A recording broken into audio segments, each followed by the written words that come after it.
I want to welcome everyone to our webinar entitled Engaging MCUSA's Safe Church. And I'm your host, Nancy Kaufman. I'm the interim denominational minister for church safety for Mennonite Church USA. And tonight I am joined by Glenn Guyton, Executive Director of Mennonite Church USA, and Michael Danner, Associate Executive Director for Church Vitality for Mennonite Church USA.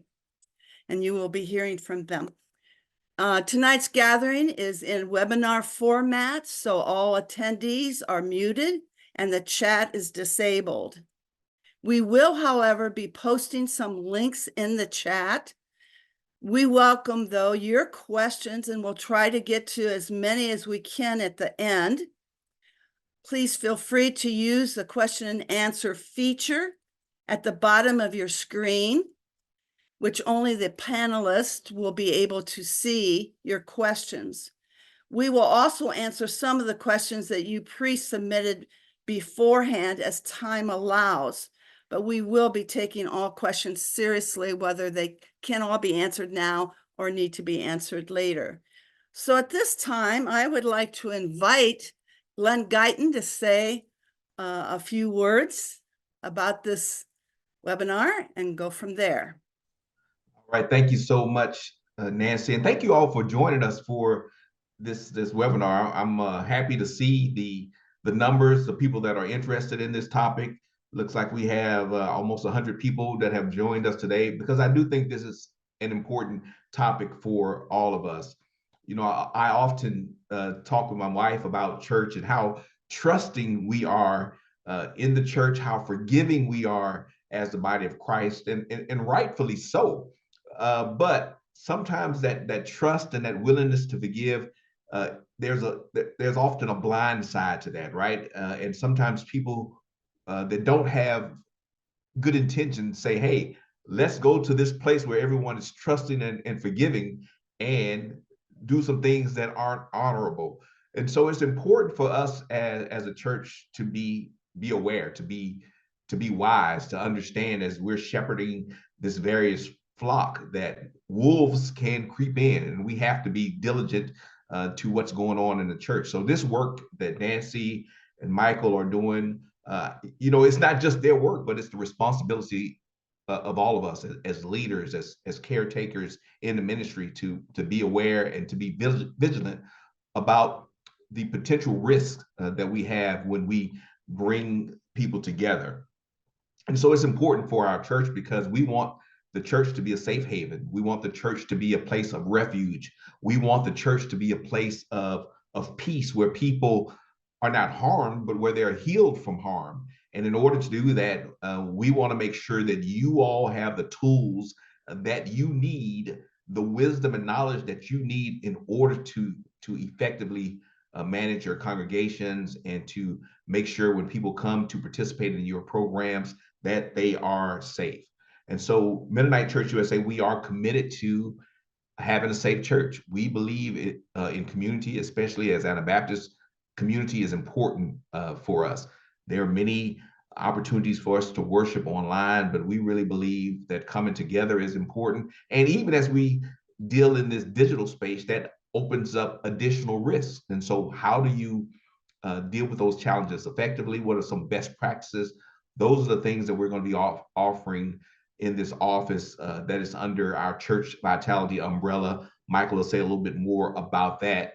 But again, with the environment that we have, there are people that are predators out there that will intentionally do harm. And sometimes people do harm because of other reasons. They may not set out to do harm, but there are other risks that come with leading and guiding people. And so that's why this is important to the church. That's why we're dedicating resources and time to this effort. I'm actually traveling right now. I'm in, well, I won't tell you where I am, but I'm traveling right now because I'm looking for the convention location for 2025 and 2027. And, you know, I could really be eating a steak dinner right now, but I say, hey, Glenn, what's more important, a steak dinner or protecting our churches? It is protecting our churches. It's worth my time, even when I'm on the road, to make time for something that that is this important to the body of Christ. And so we're devoting staff time to it. We really are grateful for this opportunity to integrate the work that we're doing in the Church Vitality Office, to integrate it more with the Safe Church initiative that Nancy is working on. We've been working at these things in different ways for a while, but now we're going to bring them under one umbrella. And really, we really want to be strategic about how we equip our churches in our conferences. Previously, we had worked with Dove's Nest, and we've taken over some of those responsibilities and restructured our work in this area. But I was a speaker for Dove's Nest for a number of years. I was a youth pastor, and so caring for young people, caring for our members is something that's very near and dear to me. I just often think about all of the things that I had to juggle as a youth pastor, and the trust that was put in me by parents. And I think about it now. I'm like, man, parents really put a lot of trust in me to take their kids, to other parts of the world. Even just driving kids around the corner has some risk. And so how do we make sure that we are equipping young leaders to effectively care for and nurture young people, to protect not only the young people, but to protect themselves? Because we as leaders also need protection. We need the knowledge and wisdom of what we need to do to make sure that we don't put ourselves in compromising positions. We also want to make sure that we have the knowledge that we can set up systems of protection, systems of accountability in our churches and the congregation. So this is really near and dear to me. Again, I spent 17 years as a youth pastor, and I just look back and sometimes and it's scary. I'm like, man, parents really put a lot of trust in me, and I'm not sure I had all the knowledge that I needed at that time. I wish Nancy and Safe Church program was around to the extent that it is now. I wish we had the strategic programs and training that we're trying to make available to you and your leaders back when I was doing youth ministry work, I guess maybe 30 years ago. So we want to get better. We want to make sure that our leaders are well equipped, that they know the things to look out for, but they have the tools in place so that they can implement the proper systems in order to create that safe haven, those safe communities for our children and our leaders and those that will come looking to us for hope. We want to spread hope, not fear. We want to heal people and not do harm. So thank you so much for joining us. And I'm going to turn it over to Michael to talk a little bit about how this fits in under the umbrella of Church Vitality. Yeah, thank you, Nancy. Thank you, Glenn. And I also, as a youth pastor, sometimes it's amazing having done that in a former life, like the amount of trust placed in pastors and church leaders simply because of the role. So I'll talk a little bit more about that when I talk about the importance of why this is important for MCUSA. But just want to help you get a little sense for why where Safe Church is located within our system. When we're talking about Safe Church, what we're essentially talking about is all the resources for the prevention of abuse, so prevention resources and also accountability resources. So how do we actually, what tools can we actually help provide to congregations, conferences, pastors that help lead to less abuse and the prevention of abuse? That's one set. And then in the unfortunate situations where abuse occurs, what kind of best practices can we offer to congregations? What kind of support do we offer to conferences as they actually seek to bring some accountability into those spaces? So that's broadly what Safe Church is. The Church Vitality Office is a natural place for this stuff to land in terms of our structure, because within Church Vitality, our commitment is to helping local churches thrive. That's the kind of work that we do. And so from what we call the well-being and ministry resources, pastor salary guidelines, resources for effective pastoral evaluations, insurance for pastors, a lot of the resources around how to help churches function in a healthy way and thrive in ministry, visioning, all those kinds of resources come under Church Vitality. And so since we're already invested in building relationships with conferences and congregations, it makes sense that this work also falls to us or comes under our department. Also, as Nancy gets into it a little bit more, what you'll see is that there's some work that an organization called Dove's Nest used to do that we didn't do because they were doing that work. But as they have closed down that nonprofit, there was a certain gap. There's other stuff in the accountability section that we were already doing in Church Vitality. So it made sense to bring those things together under one department, put it into one place on the website. So all those resources would be easily accessible. And so that if you had a question, even if you're a conference leader, if you're on a credentialing body, if you're a church elder, if you have at any level of the church, if you have issues about abuse prevention or questions about abuse prevention, you need resources about abuse prevention and accountability, there's one spot you can go and you can get those resources. And there's one team within the church that you can actually engage to get the support that you need. So Church Vitality, it has been committed to this. I know sometimes people think that before MCUSA there wasn't any structure. There was. We had misconduct policies and procedures and accountability structures since well before MCUSA even formed. But we've also learned a lot more through the years and through the decades about the best practices for prevention of abuse and the best practices for accountability. And we've improved upon some past practices that actually make the church safer this day. Why am I passionate about this kind of stuff? Well, before I was a denominational, I don't know what you would say, a denominational staff person. Some people say denominational bureaucrat. I don't know if that's the right word. But before I worked for a denomination, I spent 20 years as a pastor. And one of the things I think Glenn was talking about, and one of the things I experienced as a pastor, is that there's a certain amount of trust that people who are committed to the church will invest in a role irrespective of the person. So if you're a pastor, people will invest trust in you. If the church has put you in a role as a youth leader, people invest trust in you. And that's actually what makes pastoral ministry, pastoral care, and these kinds of things much more effective. It's the reason why you can be in a hospital and a chaplain can come into your room and immediately establish rapport because you have a common faith and there's a trust that goes across that. So the pastoral mantle or office, or this authority that comes with the office, is what makes this role really a rich role for pastors. It's what allows us to speak into people's lives and to get to a level of intimacy and vulnerability more quickly than we might otherwise. That also means there's a lot of power and there's a lot of vulnerability in that relationship as well. And so if the person that you've invested that trust in isn't trustworthy, they can do an awful lot of harm. And if they offend in a pastoral role or in a youth role, it doesn't just affect the person, it affects everybody in the whole system. Anybody that's trusted that pastor or anyone that's trusted a pastor over time. So there's a lot on the line. When we do healthy boundaries training, we talk about this as a sacred trust. And so there's a sacred trust invested in the role, which means we need to pay a special attention to how we both prepare pastors to have healthy boundaries, how we prepare congregants, how we choose leaders, how we vet leaders, so that we make sure that we create the safest situation possible for the benefit of the church. And so it's really important, it's work that we're committed to, not just for a bit. It's something we've been committed to for a long time, and we'll continue to be committed to it in Church Vitality and MCUSA so that we can help congregations thrive. So, yeah. I'll turn it back over to Nancy.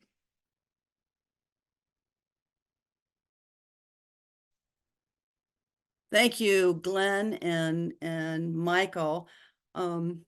It was sort of interesting as each of you talked and said you at one time had been a youth pastor. I also had been a youth pastor and know what some of those dynamics, had been, and the amount of trust that was placed into you.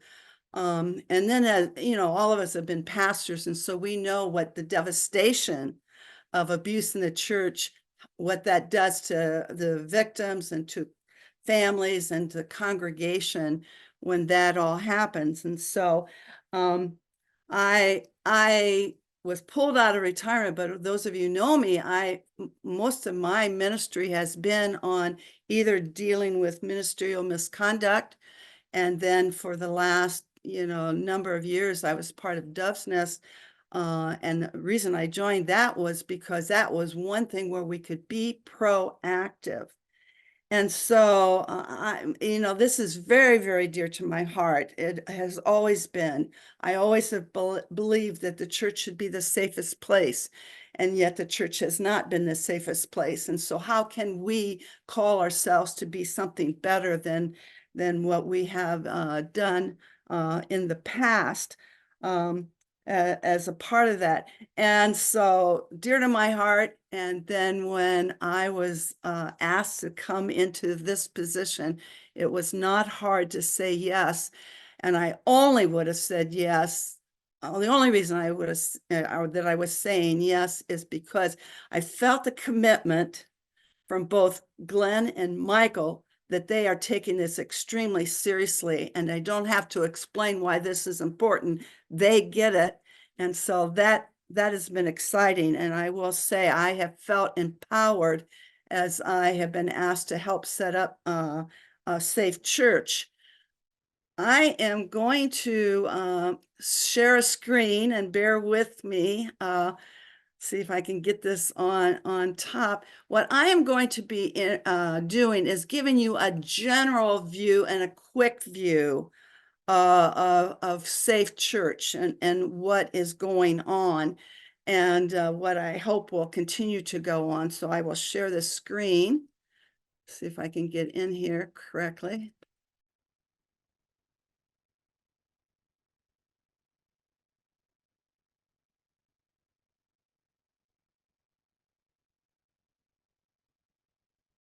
Okay, so this is about Safe Church. The name was chosen, by the denomination to say that, although you will hear that phrase in a lot of other places. I would say, one of you asked about the Episcopalian Church. I would say the Episcopalian Church has probably had the most robust of Safe Church workings. They began in 2017 and put some major money behind it. The thing that I'm excited about is being a part of MCUSA. There's infrastructure that we did not have in the past with our work on abuse prevention that I now have. We now have access. Safe Church has access to, which is fantastic. Okay. Going over quickly some of the guiding principles, and maybe they should be sharpened. Remember, this is a starting ministry in one sense within this form and shape. Michael and Glenn are right. There's been other kinds of work done with that, but now for being forming a safe church, here's some of the guiding principles. One was Safe Church will work to develop a robust program to assist faith communities in keeping children, youth, and I want to add vulnerable adults safe from abuse of any kind. And so when we talk about Safe Church and we talk about abuse, I'm not just talking about sexual abuse. I'm talking about the wide range: spiritual abuse, emotional abuse, physical abuse, and so on. Could go on forever on that. So that is one point that we are doing. The second thing that we're hoping to see is that we want to flesh out what it is needed to serve congregations, conferences, camps, schools, and other agencies across the wider church, so that it's not Safe Church. There will be some things we say are important and we will bring, but we want to be very clear in listening to what is needed across the church, and I'll say a little bit more about that.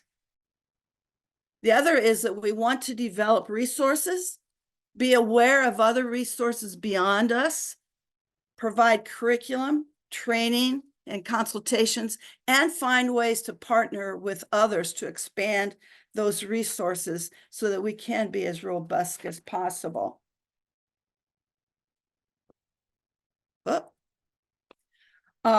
One thing that I've implemented, I started in July, and the one thing that I implemented right away early on was realizing, okay, I have the support. I've been empowered by Michael and Glenn, but I still need more input and resources beyond myself. And so what I have done is that I have developed a advisory team 15 years ago, there was a grassroots group that was called Dove's Nest that was concerned about abuse within the church, and to begin a proactive. A lot of the work that I was doing as a denominational minister earlier was there would be charges about abuse related to a pastor, and then we would try to implement the policies we had for dealing with those complaints. But everything for me and my role for that time just seemed to be always reacting to issues that were going on. And so, Dove's Nest was trying to be proactive. How do we call the church to be the best that it can be? And that was done by volunteers, and then actually hiring an executive director. And we did it all on donations. I often said we did it on a dime, and amazing that every year we probably had a couple cents left that we could continue on. I don't think we ever thought that we would last. Well, the actual Dove's Nest actually lasted about 13 years. We never thought that would happen. We always thought, we'll get this going and then somebody else will take this work over and we'll step away. And that never happened. And then the ongoing interest in the wider church gave enough to help us do the minimal things that we were doing. And for me, that was a historical moment in a church for me when that began.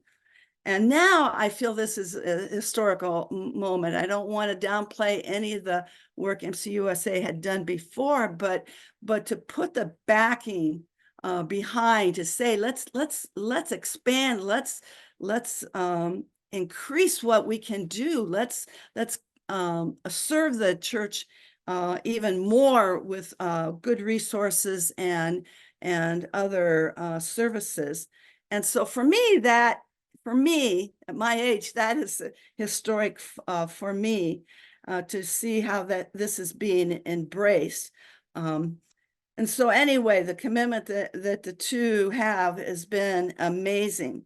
The advisory team is made up, though, of persons from across the country who have knowledge, expertise, strong commitment to abuse prevention. And their purpose is to give counsel to this work, to keep their ears to the ground to what are the issues and what is the need of the body of the church, to help shape this work, to be a sounding board, to keep Safe Church focused in its work, and I hope to expand that team across the church, because I do want good representation across the church. But on our website, we name a number of people that we have involved, and some of them are attending this webinar. But they're all persons who I have known to have such a commitment, such an integrity to this work. And I just value what they have given so far.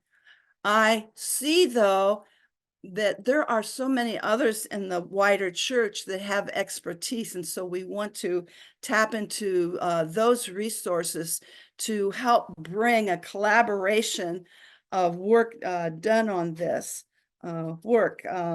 I have a representative like Jeannie Davis, who's the Anabaptist Disabilities Network, from Elkhart, Indiana, Ross Erb, Associate Director of Collins Center from Harrisonburg, Virginia, Kristen Jackson, who's a pastor at Living Water in Chicago, Carol Kerniam, who is she's retired but executive director of court-appointed special advocates, and she works out of New York. Alice Maldonado-Czar, who is a theology and peace student at AMBS, but has done a lot of work with intercultural competency. She's in South Bend. David Orr, who is pastor emeritus at St. John's United Church. Samuel Voltzrog, who's pastor at Peace Mennonite Church, and who's all had experience in abuse prevention.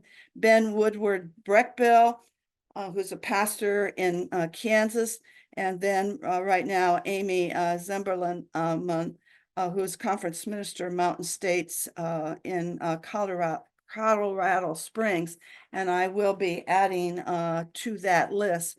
But they have been so valuable and encouraging and giving us, you know, a lot of support.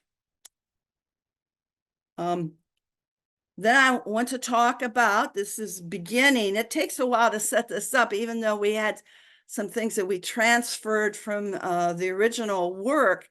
There was a lot of work that had to be done in setting this up, and then in dealing with updating a lot of the work.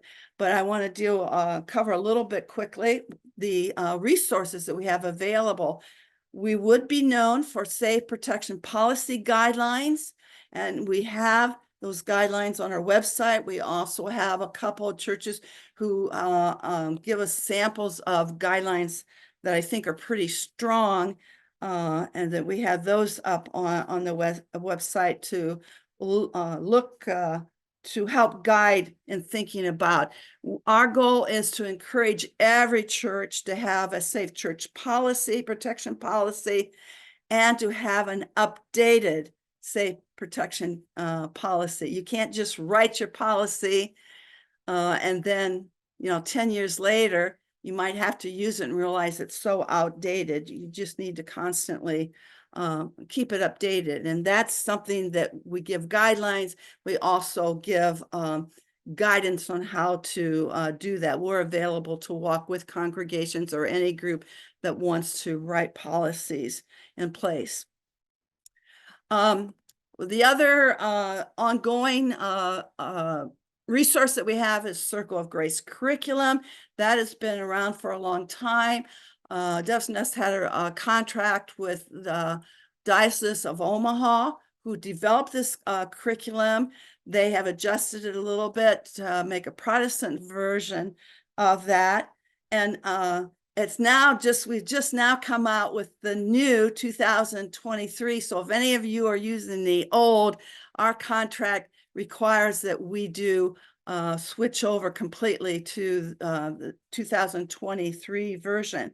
And I see the curriculum, it's a very basic curriculum. And it's a curriculum I wish would have been around when I was a little child, when we weren't ever talking about abuse issues, or we weren't talking about what happens if you've got somebody, you know, in your church or in your family that are crossing boundaries, and you as a little kid are trying to figure out what's, you know, this all about.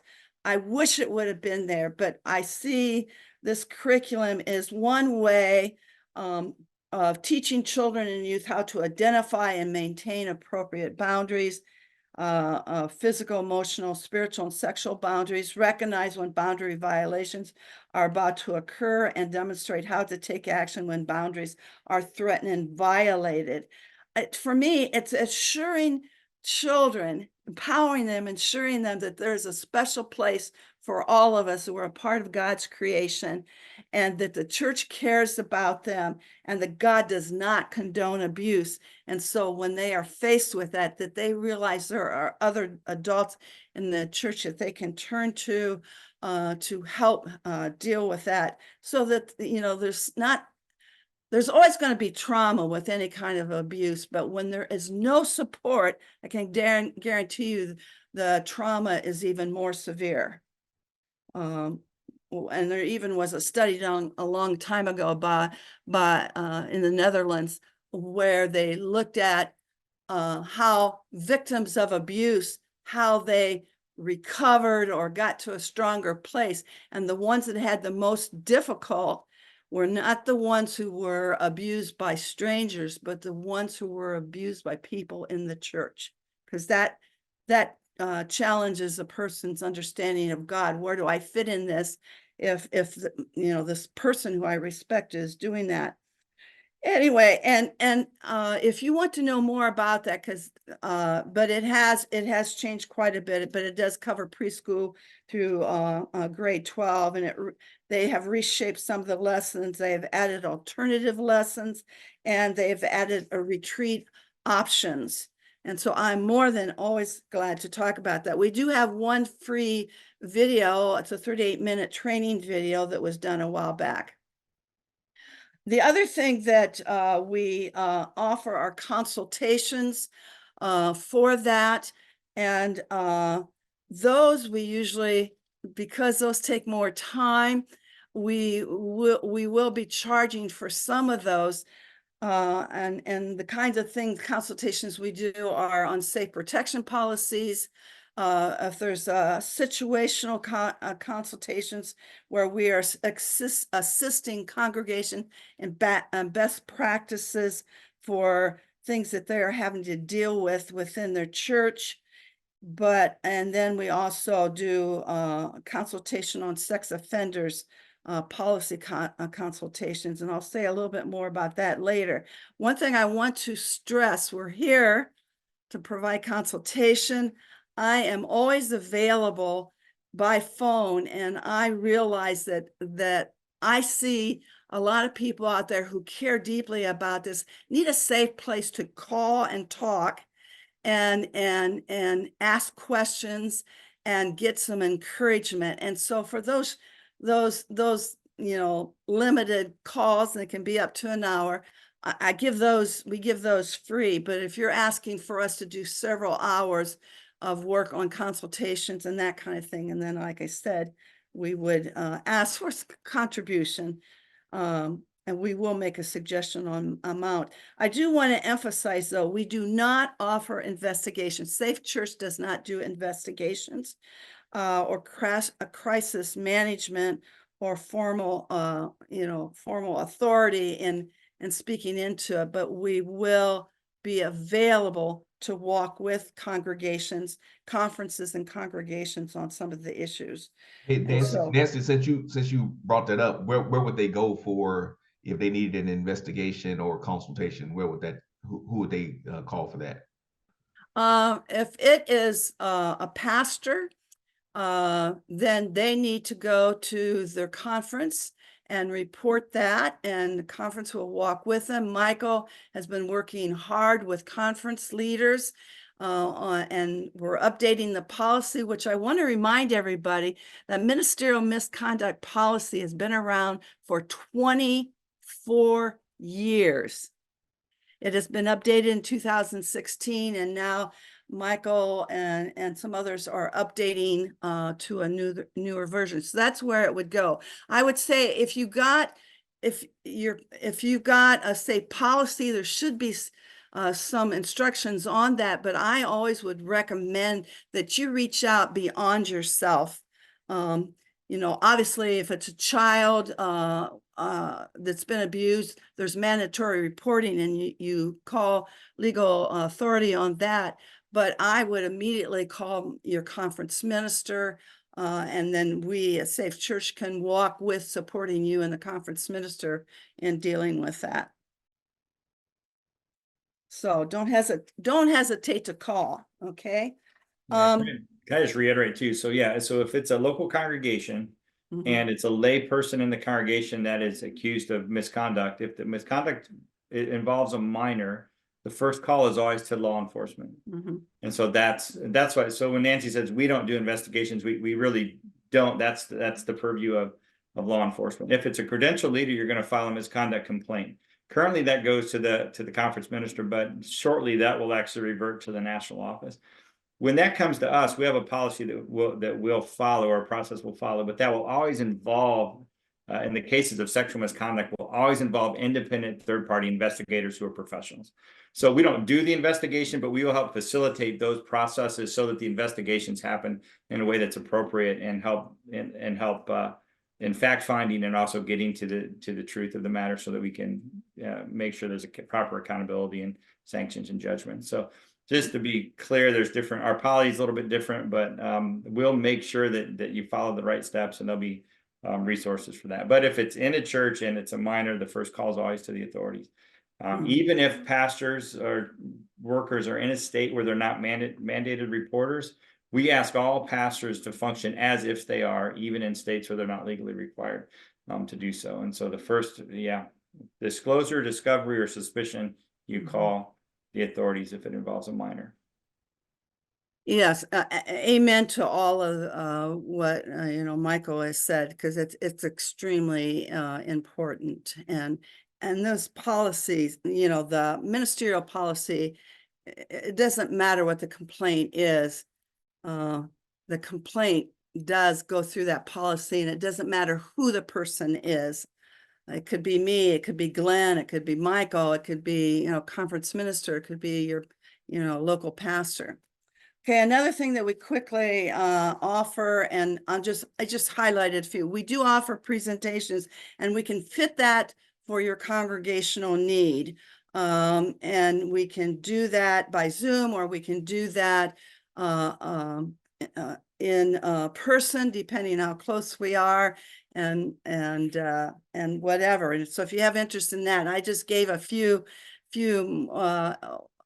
examples of some of the things. One's coming up is trauma-informed congregations, and that needs to be something that needs to be dealt with. One that we had dealt with was the church asked for power, relationships, and consent.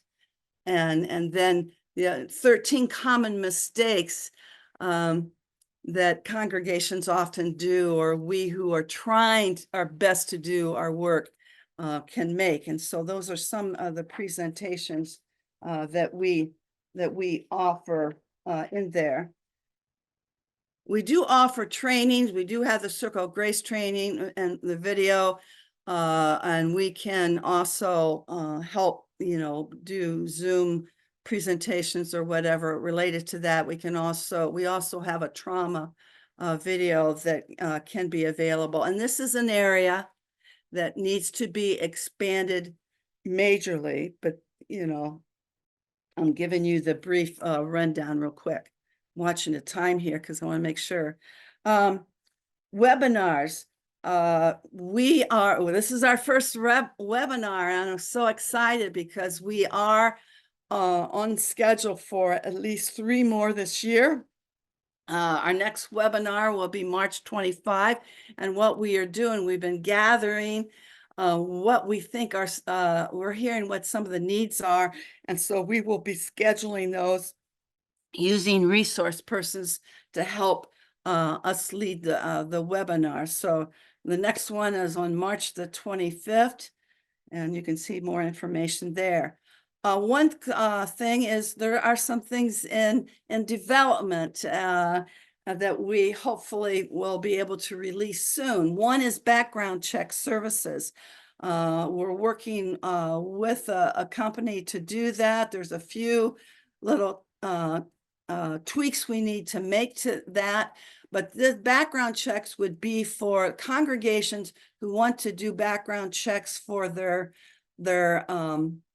volunteers. We recommend that you do that. Even though you think everybody, it's good to do a background check, especially if they're new to the congregation. It's good to do a background check, but it is a protection for the church, for the children, youth, and for the individual who's volunteering. And so there will be, we've tried to find the best cost effective method for doing this, and so there will be a fee, and so soon you will see something on our website related to that, hopefully within the next month. Also, what we're doing, we had a policy for when a sex offender wants to attend your church, and we are updating that policy. There are at least 3 people right now from the advisory team that are working on that to flesh that out even more. And some of the things that we are developing, I can't tell you how many times I have been called by a congregation say, we have somebody who's a sex offender who wants to attend the church. What do we do? And so there's definitely a need for that, and more resources will get developed as we hear what some of the main needs are. And so there could be a lot said about that, but I'll go on. I can't quite, let's see. Yeah, and then finally, I wanted to put down something for future work. when I started this, I met with the advisory team and I had a list yay long of things I thought were needed. And so I'm just putting down a few of them, and they're all based again on the kinds of questions that came into Dove's Nest and now is coming into Safe Church that we need to develop, whether it's going to be a training, whether it's going to be a written piece, whether it's going to be a webinar, whatever, but what is the best way to make this resource available? And so some of them that I think of quickly are a healthy theology of forgiveness. I could go long on that one. When facing with implementing a protection policy, churches set up a protection policy, and then suddenly they have to use it, and then what does that do to the congregation when they're trying to implement it? How's the best way to implement it? Who are some of your resources for that? What steps should you follow? And then what to do when there is an investigation of a complaint within your church. And it might be your pastor, but one of the things, realizing how congregations struggle. There's high anxiety when there's an investigation. There's high anxiety when there is a complaint. And there can be various reasons why churches have in the past failed to respond in ways that build up the church rather than hurt it, immensely. So anyway, so that is something that we want to be able to provide. What are the best practices, and to go from there. And again, I want to emphasize, if it's a child, you've got to be a mandatory reporter. You got to report it. So we're not taking away from that, but how do we navigate this? The other one is understanding of the range of abuse. I mean, sometimes we understand maybe sexual abuse, but oftentimes I don't think we understand emotional abuse and spiritual abuse and whatever. And so, what is needed to help educate the wider church on this? And then common behaviors of an offender that's in your church. I would almost, I'm amazed at how much money we spend to deal with abuse issues in the church. And so to be more streetwise on this whole thing, so common behaviors of an offender, because obviously somebody used another word besides grooming, but sometimes we talk about children being groomed. Congregations can be groomed by perpetrators. And then, then I say here, understand the cost of abuse and the failure to respond. It's not the failure to respond can affect the soul of the individual who's been the victim. It can affect the soul of the congregation, the soul of the wider church, is what I say. I could say more about that. Then again, how to contact, here's the my email, you send it to this, I will get it, or you can do nancyk@mcusa.org. And I will, or here's my phone number for work. I'm more than willing to be contacted, and I'm more than willing to work with individuals on how we can best resource you on that. Let's see here. What's the next one? Okay, questions. All right, Nancy, we do have a couple of questions that have come in the chat, and I think you've touched on some of the things. But one question from Georgia Metz asks about digital safety guidelines. Is that something that Safe Church has looked at? Do we have a resource when we think about our young people and online safety? Yes, we have thought about it, and that's one of the glitches when a congregation has written a policy.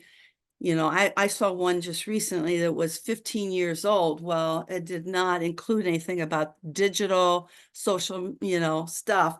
And so that's why you got to look at it. And we're more than happy to help you, look at your policy. But yes, so we do address that. We have something in the guidelines about that.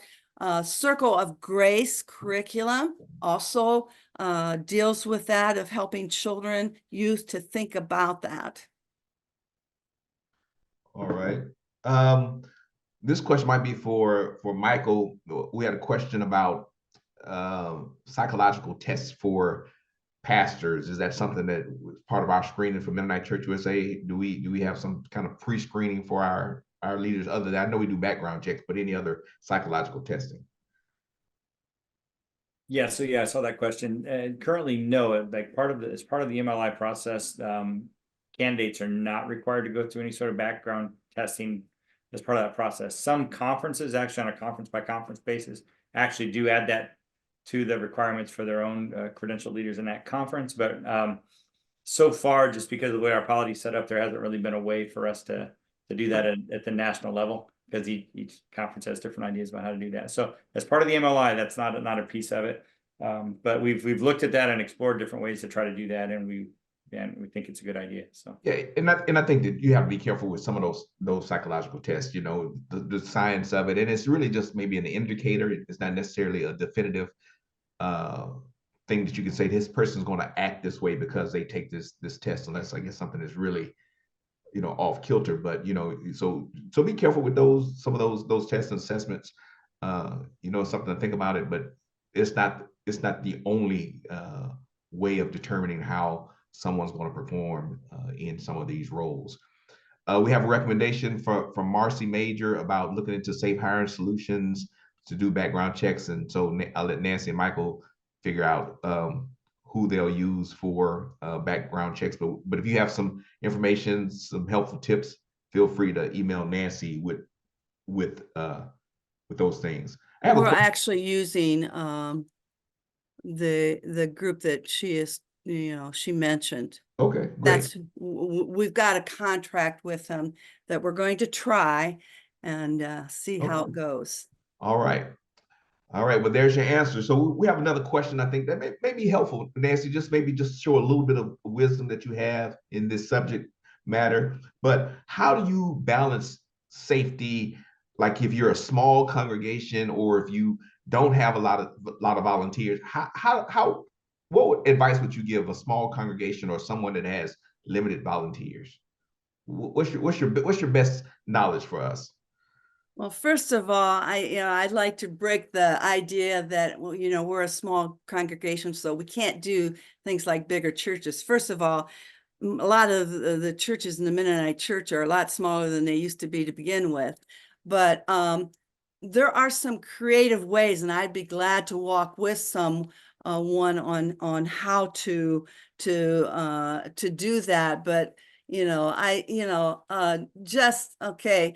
Well, and we did have a grant with Everence to help, put in some like windows and rooms and things like that. But making sure, if you have short on volunteers, like one example they can do, are short on volunteers. So, the idea is you should always have 2 adults in a room. Is, first of all, maybe not always, if you're using the basement, that every door has to be open. Somebody needs to be constantly walking up and down that hallway with the doors open. And that would be one possibility, but there would be a number. Yeah, that's a quick answer, but yeah. And sometimes you have to provide services in the scope of your resources, right? There may be some things that you can't do because you don't have volunteers. Don't just say, hey, we're going to do it anyway because this is all we have. No, you might just have to say we're going to partner with another ministry, or we're just not going to do it. Sometimes safety dictates that you don't do so. Let me tell you a story really quickly. I'm gonna tell y'all a story. But I was on a bus on a trip, right? A tour bus, and we were going to a ministry program, and the bus driver stopped right before we got to a bridge.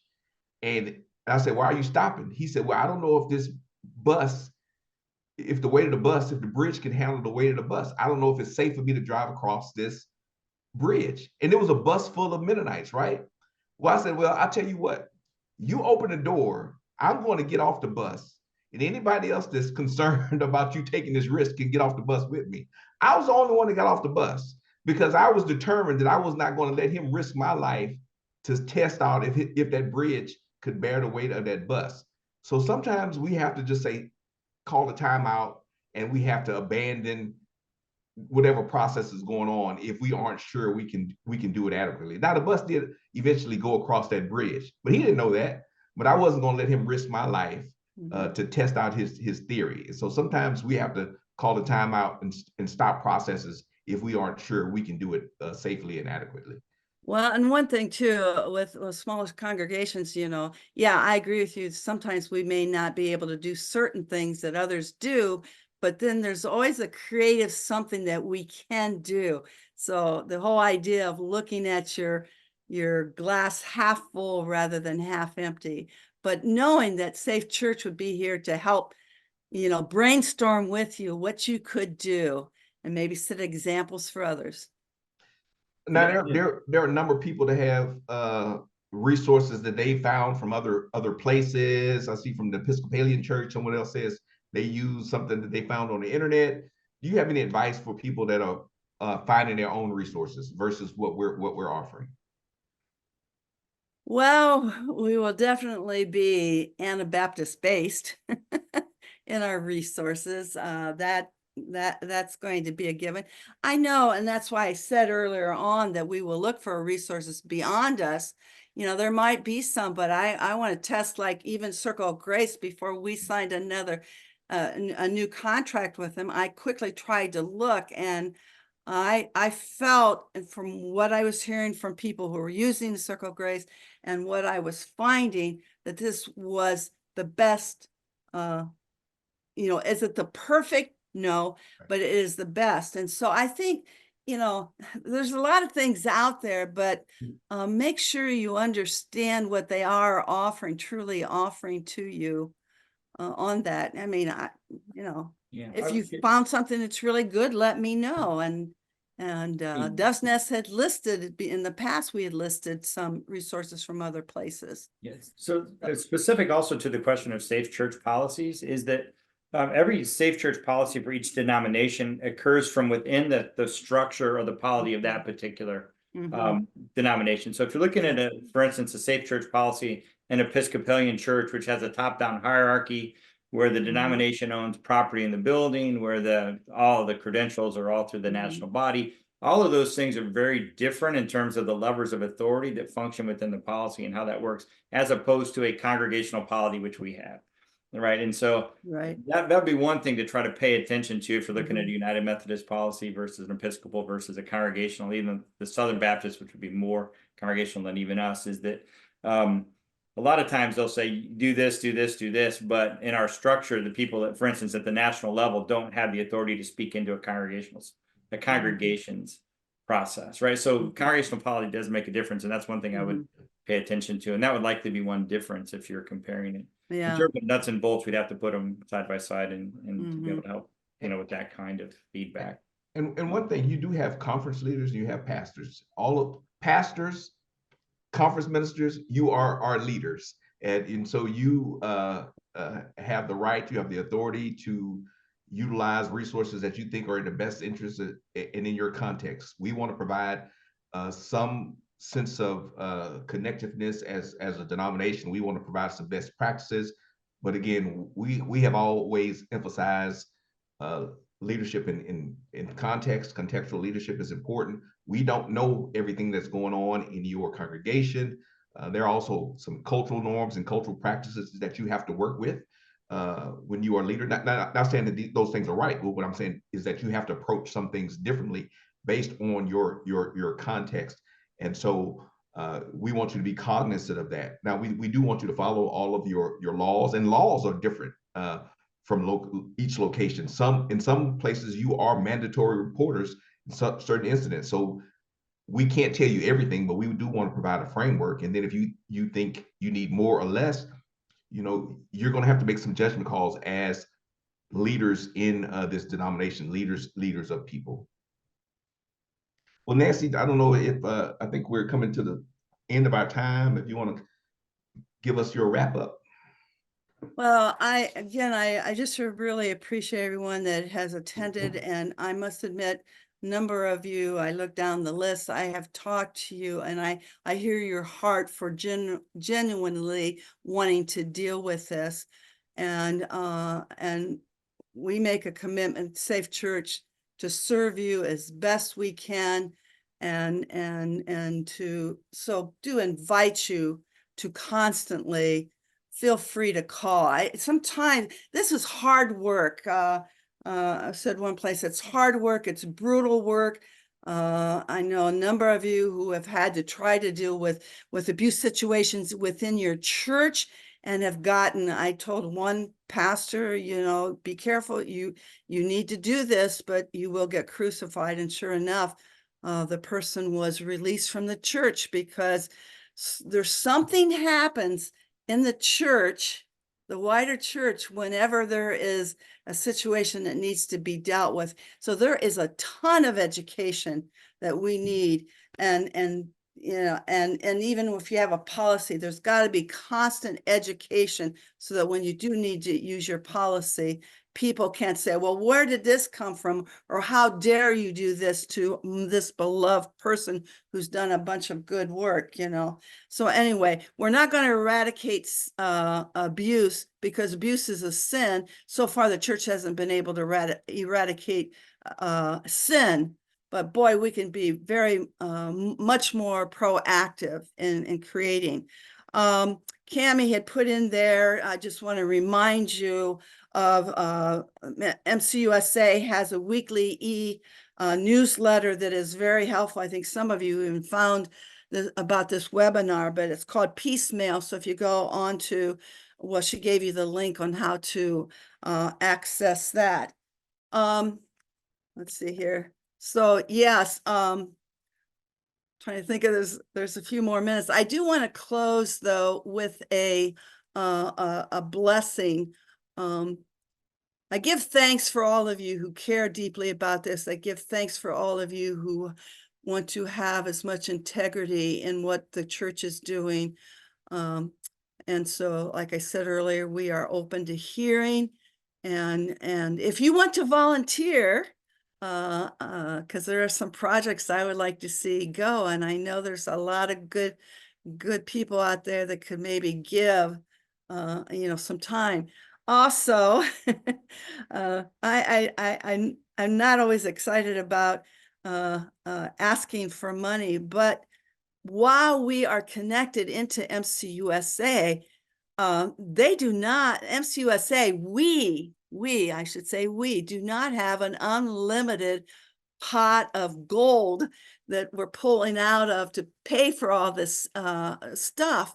And at the same time, we're still trying to be as resourceful and as creative and as responsible as we can. And so I invite you, I would like to see an endowment eventually for Safe Church. So I'd like to invite any persons to give. And as I say that, I promise you, I give to it. So anyway, so yeah, we have, let me give a blessing to you as you go through this difficult, challenging. I see there are so many possibilities with Safe Church. I am so excited, so many possibilities. And so I want to invite you to be a part of the excitement and the solution and the creativity in this work. So I want to give you a blessing as you go about your work, okay?